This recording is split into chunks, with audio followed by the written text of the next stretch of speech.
ഓം ശ്രീകൃഷ്ണ പരബ്രഹ്മണേ നമഃ. നമസ്കാരം. ജ്യോതിഷ ശാസ്ത്രത്തെ കേവലം ഒരു പ്രവചന കലയായിട്ട് കാണാതെ പ്രപഞ്ചോർജത്തിന്റെ ഗണിതശാസ്ത്രമായി കാണുന്ന പ്രബുദ്ധരായ പ്രേക്ഷകർക്ക് സ്വാഗതം.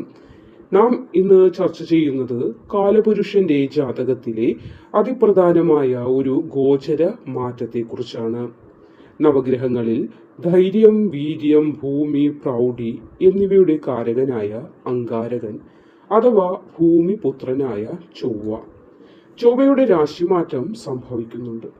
ജ്യോതിഷ പ്രമാണപ്രകാരം ഗ്രഹങ്ങളുടെ സേനാപതിയായ ചൊവ്വ അനുകൂല ഭാവങ്ങളിൽ വർഗോത്തമനായി നിലകൊള്ളുമ്പോൾ ചില രാശിക്കാർക്ക് അത് സകലമാന ദുരിതങ്ങളും കരിഞ്ഞുപോയി രാജയോഗ സദൃശ്യമായ ജീവൽ സമൃദ്ധിയിലേക്ക് വഴി തുറക്കും.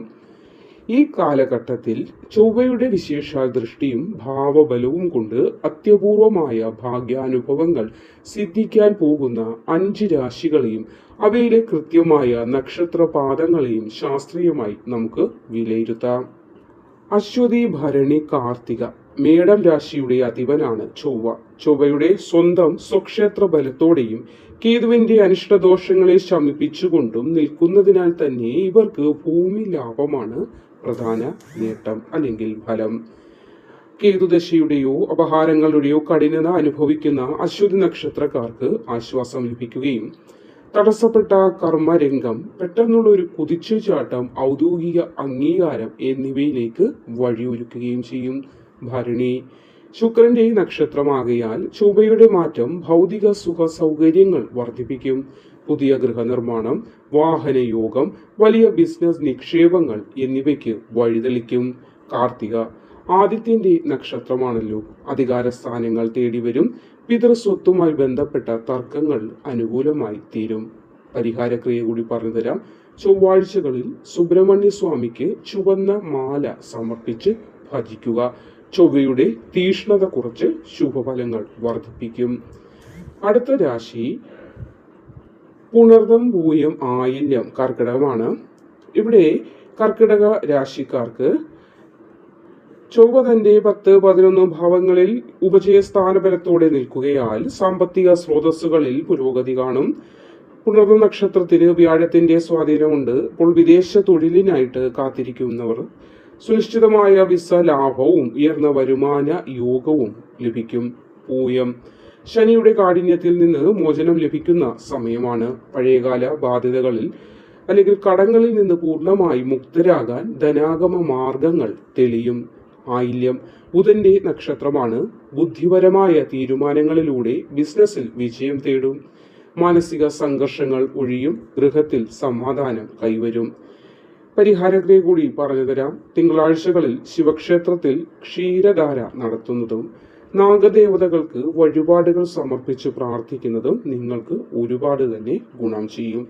ചിത്തിര, ചോതി, വിശാഖം തുലാം രാശി. ലഗ്നാധിപനായ ശുക്രനും ചൊവ്വയും തമ്മിലുള്ള പരസ്പര ദൃഷ്ടിയും കേന്ദ്ര ത്രികോണ ബന്ധവും തുലാം രാശിക്കാർക്ക് സർവകാര്യ വിജയമാണ് പ്രദാനം ചെയ്യുന്നത്. ഇപ്പോൾ ചിത്തിര നക്ഷത്രത്തിന് സ്വന്തം നക്ഷത്രമായതിനാൽ കർമ്മരംഗത്ത് അപ്രതീക്ഷിത പദവിയും ഉന്നതിയും ശമ്പള വർധനവും ഉണ്ടാകുകയും ശത്രുക്കളുടെ തന്ത്രങ്ങളെ നിങ്ങൾക്ക് സ്വയം കണ്ടെത്തി നിഷ്പ്രഭമാക്കാൻ സാധ്യമാവുകയും ചെയ്യും. ചോതി രാഹുവിന്റെ നക്ഷത്രമാണെങ്കിലും ചൊവ്വയുടെ ശുഭവീക്ഷണം നിങ്ങൾക്കുണ്ട്. കല, മാധ്യമം, രാഷ്ട്രീയം എന്നീ മേഖലകളിൽ പ്രശസ്തിയും ജനത്തിന്റെ അംഗീകാരവും തേടിവരും. വിശാഖം മംഗല്യ തടസ്സം മാറും. അനുകൂല വിവാഹ ബന്ധങ്ങൾ ഒത്തുവരികയും പങ്കാളിത്ത കച്ചവടത്തിൽ ലാഭം കൊയ്യാൻ സാധ്യമാവുകയും ചെയ്യും. പരിഹാരക്രിയയുണ്ട്. വെള്ളിയാഴ്ചയിൽ മഹാലക്ഷ്മിക്ക് നെയ്വിളക്ക് തെളിയിച്ച് കനകധാര സ്തോത്രം ജപിക്കുന്നത് നിങ്ങൾക്ക് ഏറ്റവും ഫലം ചെയ്യുന്നതാണ്. അടുത്തത് മൂലം, പൂരാട, ഉത്രാടം, ധനുരാശി. വ്യാഴത്തിന്റെ രാശിയാണ്.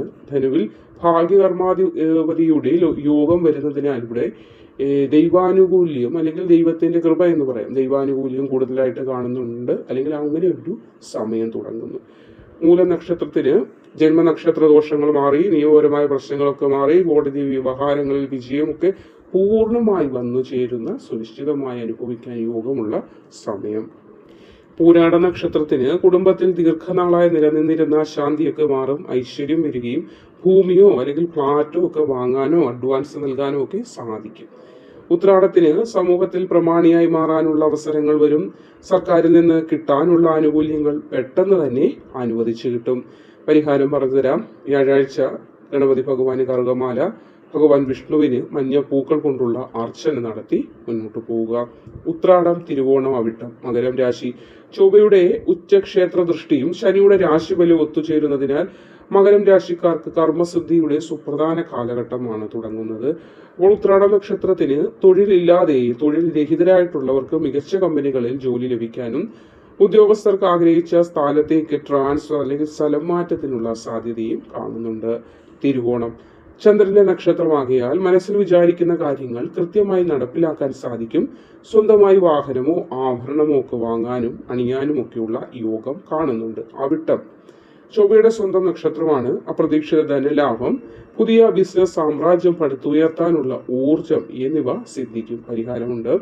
ശനിയാഴ്ചകളിൽ ശാസ്താവിനോ ശനീശ്വരനോ എള്ളെണ്ണ വിളക്ക് തെളിയിച്ച് നീരാഞ്ജനം സമർപ്പിക്കുന്നത് ദോഷ ശമനത്തിന് ഏറെ ഉത്തമമാണ്. അപ്പോൾ നാം ഇപ്പോൾ ചർച്ച ചെയ്ത ഗോചരപ്രകാരമുള്ള പൊതുവായ ഗ്രഹസ്ഥിതി മാത്രമാണെന്ന് അറിയുക.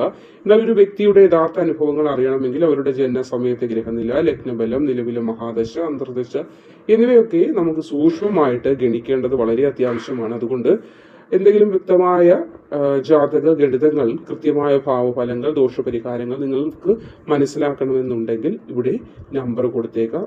ഇനി നേരിട്ട് കോൺടാക്ട് ചെയ്യാവുന്നതാണ്. ശാസ്ത്രീയമായ ജ്യോതിഷ വിശകലനം നിങ്ങൾക്ക് ഇഷ്ടമായെങ്കിൽ നമ്മുടെ ചാനൽ ഒന്ന് സബ്സ്ക്രൈബ് ചെയ്യാനും അഭിപ്രായങ്ങൾ രേഖപ്പെടുത്താനും മറക്കാതിരിക്കുക. നന്മ ഭവിക്കട്ടെ. ശുഭമസ്തു.